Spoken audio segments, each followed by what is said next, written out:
Demi menyelamatkan nyawanya, salah seorang tentara Rusia memutuskan untuk menyerah di hadapan pasukan Ukraina. Rekamannya ramai beredar di media sosial Telegram pada Senin 11 November 2024. Dalam keterangan video yang diunggah oleh kubu Zelensky ini, menuliskan musuh membuat satu-satunya keputusan yang benar.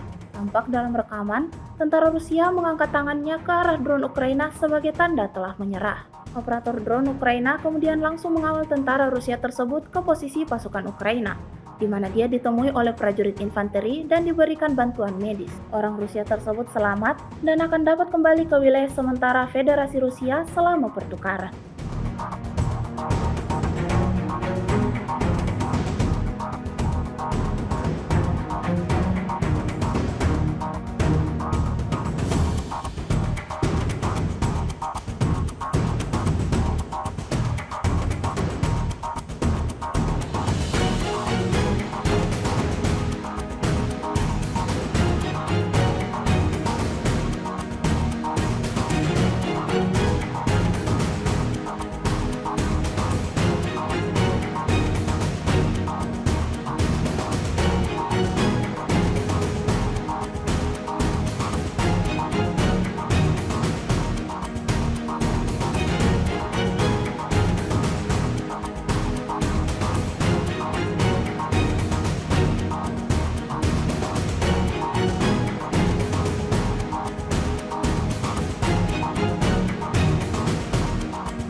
Download Tribun X sekarang, menghadirkan lokal menjadi Indonesia.